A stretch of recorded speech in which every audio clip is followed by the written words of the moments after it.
যে 1993তে যেই আমরা এই কুমড়ি আনা হয়েছে, এই অফিস হয়েছে 2007 সালে।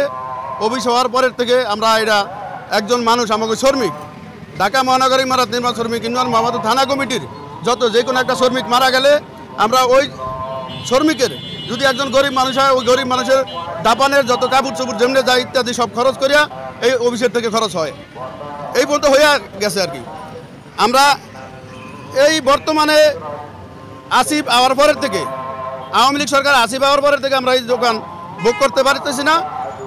এরপরে যখন 5 আগস্টের পরে দোকান অফিস যেমনি যা সব ভাঙচুর করে নিয়ে গেছে। এখন বর্তমানে এই দোকানের ভাড়া আমাদের মান্না ভাই উড়িয়ে নিতেছে, মান্না ভাই খাইতেছে।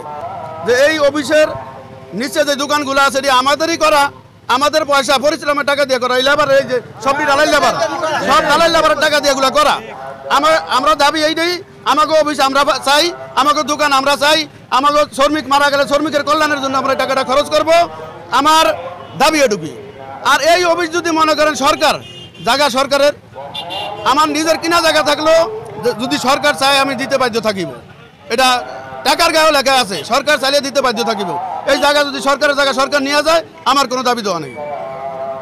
123 জন মানুষে আমরা এই বিল্ডিংটা করছি। সাধারণত এরকম লেবাররা চান্দা দর্শী, আমরা মনে করেন যারজন যেরকম পাচ্ছি 50, 100, 500, 2000, 5000 পাচ্ছি। আপনাদের কি অনুমোদন দেওয়া ছিল? হ্যাঁ, মনে করেন মাহমুদ সব দিয়ে গেছে। এইটাই আমরা একটা বল করে, ওই যে সেনাবাহিনীর আবার দিয়ে গেছে। এইটাই আমাকে একটা বল। এখন পরিস্থিতি মনে করেন এই 33 ওয়ার্ডের সাইনুসুর মান্না ভাই মনে করেন যে 11 তোর ভাড়া বুঝা নিতে আসে, আমাকে এটাতে পৌঁছে দিতে আসে না। এর কাগজ সাথে নাই, কাগজ সাথে তাহলে দেখো হেড যেটা মার্কেট, হের কাগজ সাথে হেড জাতির জায়গা। আমার জায়গা, আমাকে এই লেবারের মার্কেটটা আমরা লেবাররা এটা বুক করুম, আমরা লেবাররা এটা মনে করেন যে খাইতে এটা করছি, আমরা লেবাররা এটা নিয়ে যাবো।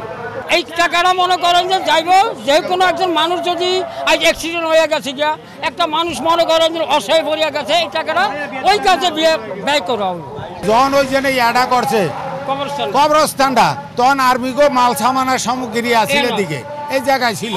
যখন আর্মিরা ওইটা কমপ্লিটের পরে চলিয়া যায়, তখন আমাকে ওই পরিস্থিতি দেখে এই জায়গাটা আমাকে বুঝিয়ে দিছে, টিনের বেড়া আসিল যে আপনারা এটা কিছু করিয়া কাটিয়া খান, আমাকে আমরা চাই।